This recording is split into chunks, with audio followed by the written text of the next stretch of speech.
pagparintihan nya bisan pa sa mga bisita nga niya karon. Mayong gabi natong tanan. Amen.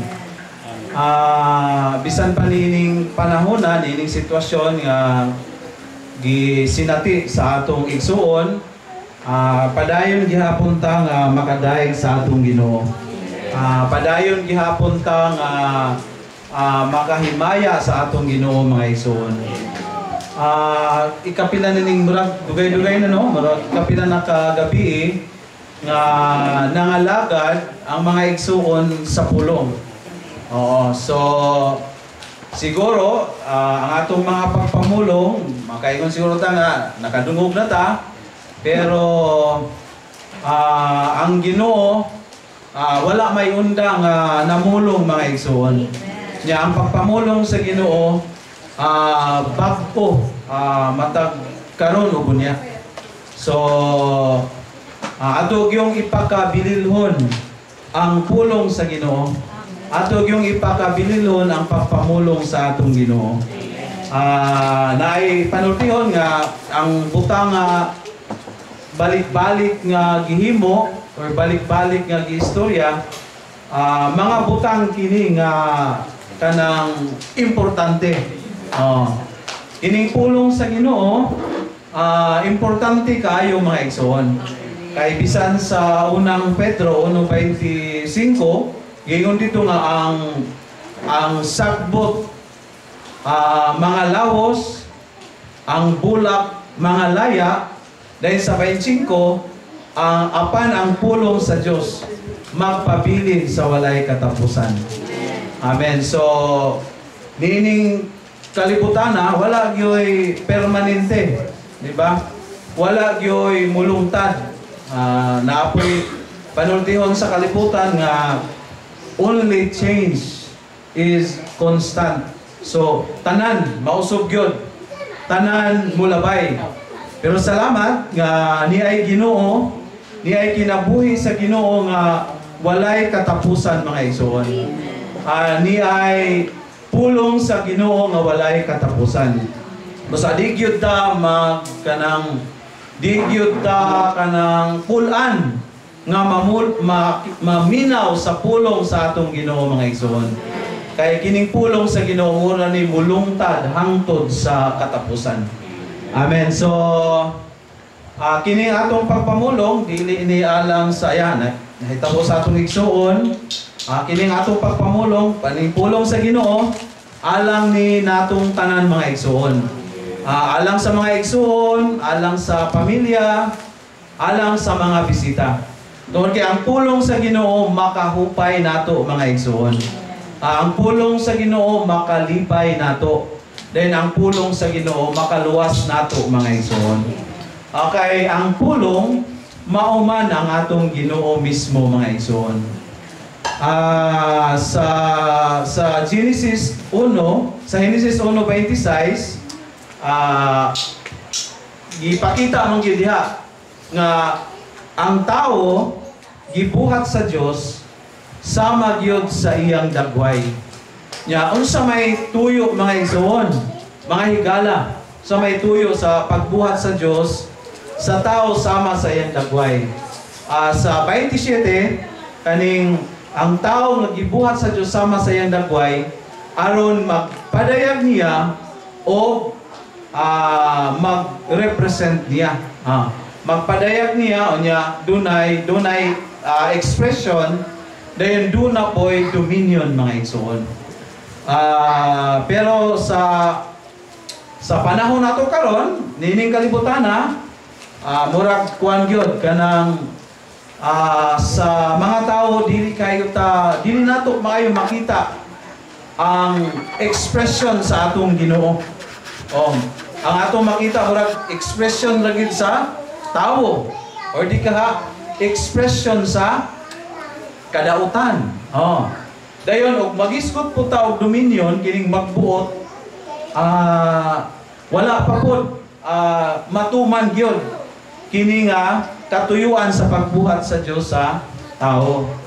Bisan gani kita tao ta gibuhat sa dagway sa Dios, pero kung dominion ang hisgutan, wa pa gyud, di pa kita kabuot. Mahadlok pa man ganita og mga nayuban, mahadlok lang og kanang uk-uk, di ba? Nayuban, mahadlok og lamok. Oh, gamay lang kayo nga mga binuhat. Pero dili wala tay dominion. Oo. Ngano man na mga igsoon tungod kay kuan man ang tao napakyas man atubangan sa atong Ginoo. Ang gibuhat ang tao sa Dios ay dagway aron magpadayag niya aron magbuot sa yuta, pero dunay usa ka dako kayong trahedya nga nahitabo. Ang tao nakasala, nahibalo man ta, di ba? Ang tao aron matuman ang iyang katuyuan, matuman ang katuyuan sa Dios sa tao, magpadayag niya o magbuot, magkaroon siya ng representation, pero munang ibutang siya sa tanaman sa Eden. Pero ang tao kay napakyas man, imbis nga mo pahimulo sa atong Ginoo, ingon nga kahoy sa kinabuhi, lahi man ang nakuha sa tawo. Kadto man moong kahoy nga gidili. Katong kahoy sa pag-ila sa maayo sa dautan nga girepresentaran ni Satanas. Munang wag yun. Ang atong Ginoo kanang napakyas po sa iyang katuyuan. Pero ang atong Ginoo napakyas man, pero dili siya mapildi mga igsoon. Wala siya mawadi o paglaom sa tao. Nga usan nga nakadlaw, mahimo gid ang tao nga magpadayag sa Dios ug mahimo gid ang tao nga magrepresent niya mga igsoon, mga higala. So tungod sa pagkasala sa tao, kanang wala expression ang Dios sa tao. Dayon, wala po'y dominion ang Dios sa tao. Kanya gawas niya na sa Roma 6:23, tungod sa pagkasala sa tao, dunay bayad mga igsoon. Nya kini nga bayad mao ang kamatayon. Giingon dito nga, for the wages of sin is death, but the gift of God is eternal life, which is in Christ Jesus our Lord.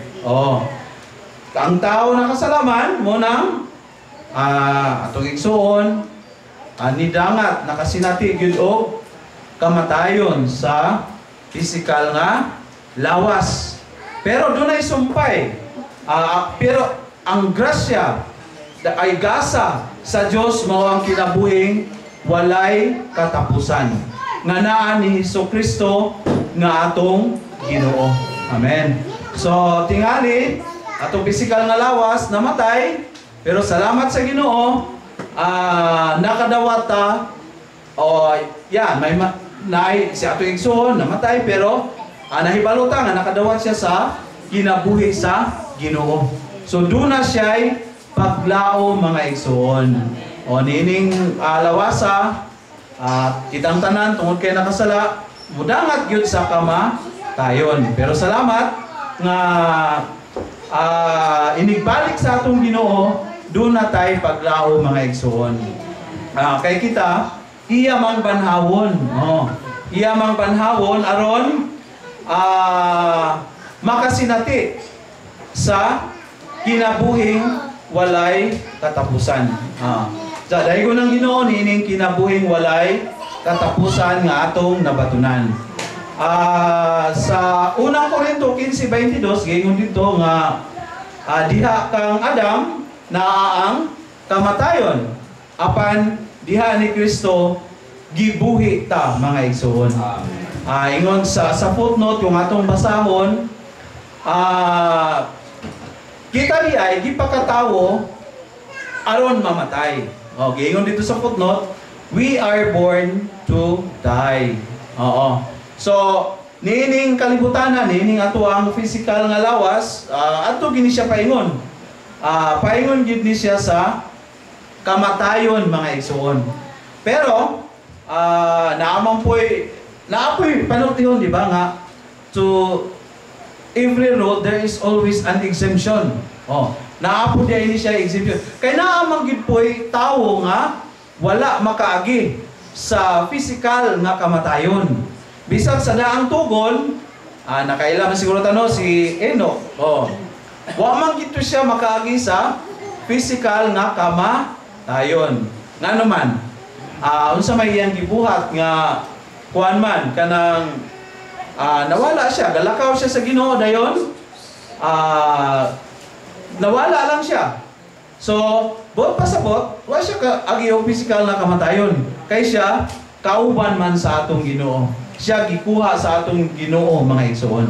Nya bisan sa bagong tugon sa Matthew 24:40-41 na ay duha ka lalaki nga naasawmahan. Dahil naapoy duha ka babae nga nagaling. Oh, dayon ang usa gilalin, ang usa gikuha, one is taken and one was left. Then ingon ana pod ang sa babae, gikuha ang usa o gibilin ang usa. So buot pasabot naagyud po di ay mga tawo o mga magtotoo nga dili mo agi sa physical nga kamatayon, mga igsoon. Actually sa gospel outline giingon dire nga do na dai poy paagi aron ta makalikay sa kamatayon. Unsa may paagi aron ta makalikay sa kamatayon.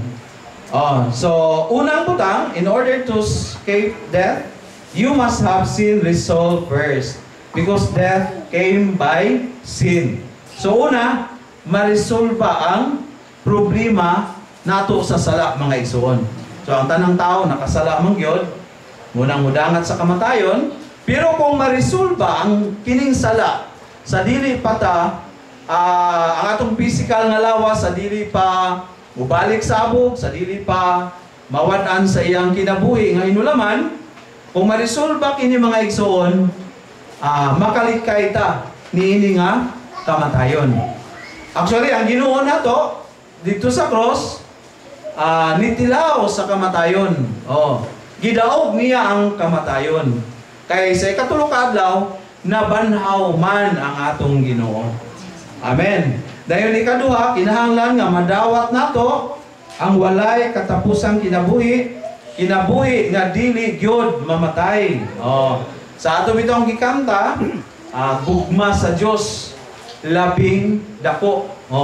Then sa Juan 3:16, o gigugma sa Dios kay tungod niya naghigugma sa Dios ang kalibutan, unya iyang gihatag ang iyang bugtong nga anak nga mao si Kristo, mga igsoon.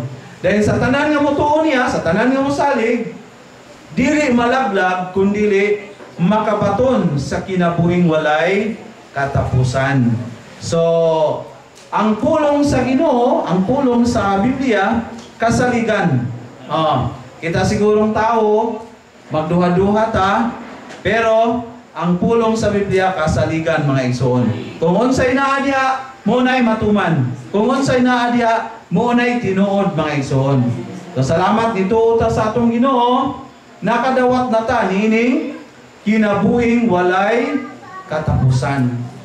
Pero kuan man God, tungod sa pagkahulog sa tao, espiritu nato namatay at ubangan sa Ginoo, ang kalag nato na nahimong unod, then ang atong lawas madunot or nadunot. So muna, makakita og physical nga kamatayon. Pero sa Roma, giingon dito nga ang espiritu nga nadawat nato sa atong espiritu, naghatag di siya og kinabuhi nato, mga igsoon.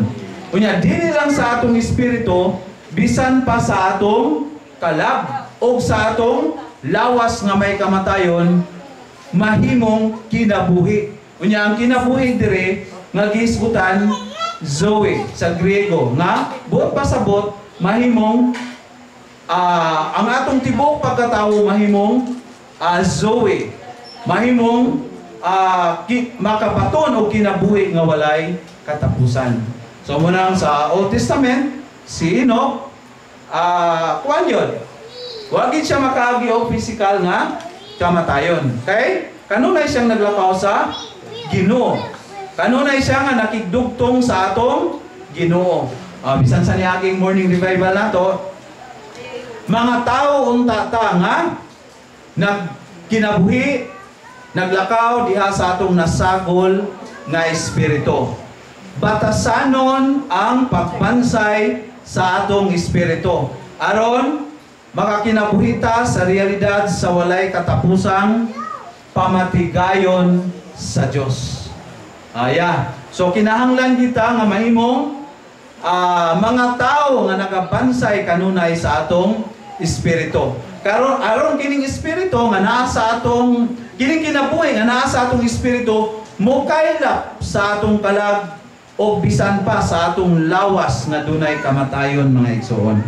Amen. So moto sa ikaduhang paagi aron ta maka lingkawas sa kamatayon. Then ikatulo, only God's life is immortal and eternal.